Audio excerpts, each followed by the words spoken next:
नमस्कार, आप देख रहे हैं TFI, भारतीय सोशल मीडिया का ओजी। भारत और मालदीव के बीच राजनयिक विवाद सोशल मीडिया पर शुरू हुआ और दोनों देशों के विदेश मंत्रालयों तक पहुंच गया। यह सब 4 जनवरी को शुरू हुआ जब प्रधानमंत्री नरेंद्र मोदी ने लक्षद्वीप का दौरा किया और खूबसूरत द्वीप के छाया चित्र पोस्ट किए, जबकि पीएम मोदी ने अपने पोस्ट में कहीं भी मालदीव का जिक्र नहीं किया था। इन छाया चित्रों को देख मालदीव के 3 नेताओं ने भारत और पीएम मोदी के खिलाफ आपत्तिजनक भाषा का प्रयोग किया। ट्रोल्स के बीच जो युद्ध था उसे कूटनीतिक स्थिति तक बढ़ा दिया गया। इसके बाद भारत को जवाब देना पड़ा। भारत में मालदीव के उच्चायुक्त इब्राहिम शाहिब को विदेश मंत्रालय में बुलाया गया और उन्हें पीएम मोदी के खिलाफ मालदीव के कुछ मंत्रियों की टिप्पणियों पर भारत की कड़ी चिंताओं के बारे में बताया गया। हालांकि यह वार्तालाप केवल 5 मिनट ही चली, परंतु भारत ने कड़े शब्दों में अपना पक्ष स्पष्ट कर दिया, जिसके पश्चात मोइज़ू प्रशासन ने अपने तीनों नेताओं को अनिश्चित काल के लिए निलंबित कर दिया। वहीं मालदीव के राष्ट्रपति मोहम्मद मोइज़ू ने अपने ताजा बयान में कहा है कि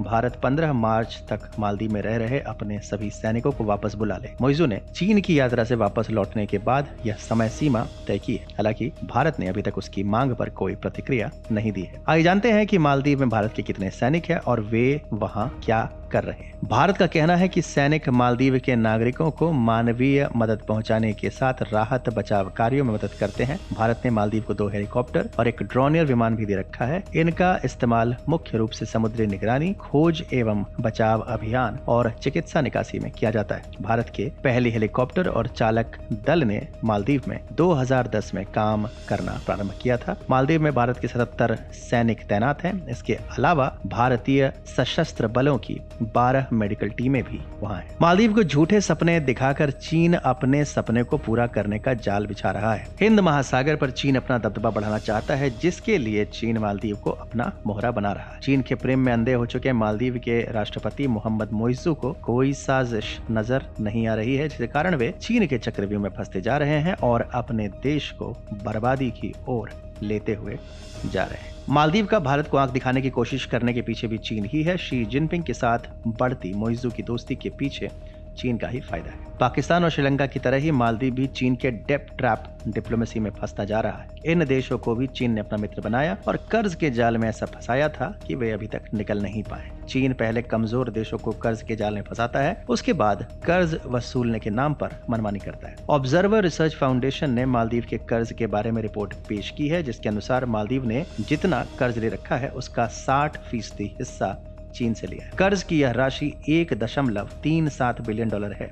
लगभग 5.21 लाख जनसंख्या वाला छोटा सा देश मालदीव चीन की डेप्ट ट्रैप डिप्लोमेसी में फंस रहा है। चीन वहां मैन्युफैक्चरिंग और इंफ्रास्ट्रक्चर सेक्टर में भी निवेश कर रहा है। आने वाले निकट समय में अगर मालदीव और चीन की दोस्ती इतनी घनिष्ठ रही तो मालदीव को दूसरा श्रीलंका या दूसरा पाकिस्तान बनने में तनिक भी देर नहीं लगेगी। चीन हर गरीब देश को पैसे देता है, चाहे वह अफ्रीका में हो या साउथ ईस्टर्न एशिया में। चीन ने कई सालों से पाकिस्तान, किर्गिस्तान, अफगानिस्तान, श्रीलंका, नेपाल और आसपास के कई देशों को मदद करने के बहाने बड़े बड़े कर्ज दिए हैं या फिर उन्हें इस तरीके के प्रोजेक्ट बनाकर दिए हैं जिसका आउटपुट उस देश को कुछ नहीं मिलता। इसके बाद यह देश चीन के कर्ज तले फंस जाते हैं और वह आगे चलकर ऐसे नेगोशिएशंस करता है जिसके बाद कर्ज लेने वाले देश को अपना कुछ हिस्सा उसे देना पड़ता है। श्रीलंका ने हम्बनटोटा और पाकिस्तान ने ग्वादर बंदरगाह चीन के कर्ज नहीं चुका पाने के कारण उसको लीज पर दिया है। मालदीव भी एक ऐसा देश है जो करीब $1.5 बिलियन के चीनी कर्ज में डूब चुका है। विश्लेषकों का मानना है कि घरेलू समस्याओं से मतदाताओं का ध्यान भटकाने के लिए मालदीव के राजनीतिक दल इंडिया आउट नामक कैंपेन चलाकर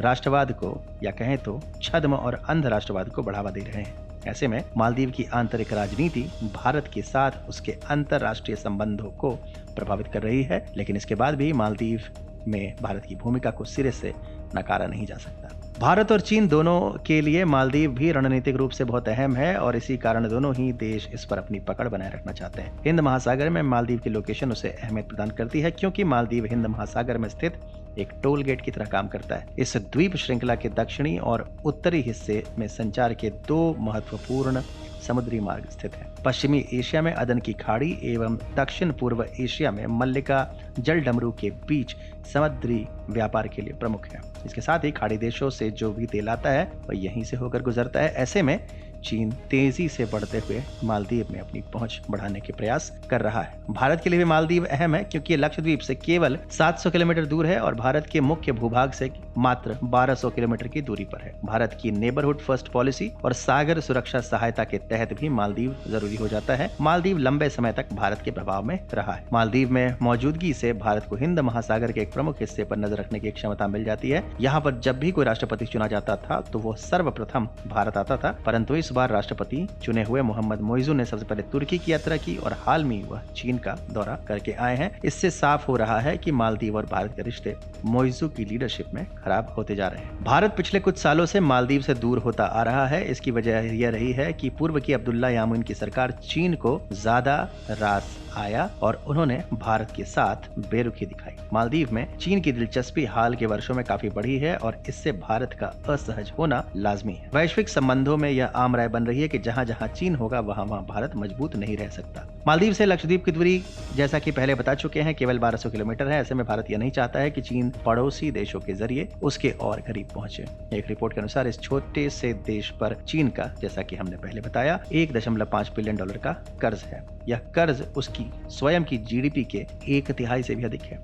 पूर्व राष्ट्रपति नशीद ने यामीन सरकार पर आरोप लगाते हुए कहा था कि चीन ने मालदीव के करीब 16 छोटे द्वीप लीज पर रखे हैं और वहां पर वह निर्माण कार्य कर रहा है। नशीद ने यामीन सरकार पर भ्रष्टाचार का भी आरोप लगाया था। यह कयास लगाए जा रहे थे कि चीनी निर्माण कार्यों के कारण मालदीव के चीनी कर्ज के जाल में फंसने की आशंका है। हालांकि चीनी विदेश मंत्री ने नशीद के आरोपों को सिरे से खारिज करते हुए कहा था कि मालदीव में वह कोई राजनीति नहीं कर रहा है। तो मालदीव की स्थिति स्पष्ट है। वह छोटा सा देश है, उसकी छोटी सी जनसंख्या है और उसके आय का प्रमुख साधन है पर्यटन, टूरिज्म, और वहां पर सबसे अधिक पर्यटक भी भारत से ही आते हैं। और हाल के दिनों में विशेषकर प्रधानमंत्री मोदी के आने के बाद से भारत और मालदीव की मैत्री बहुत ही प्रगाढ़ हुई थी, परंतु मोहम्मद मोइजू के आने के बाद से स्थिति हर दिन पहले से बदतर होती जा रही है।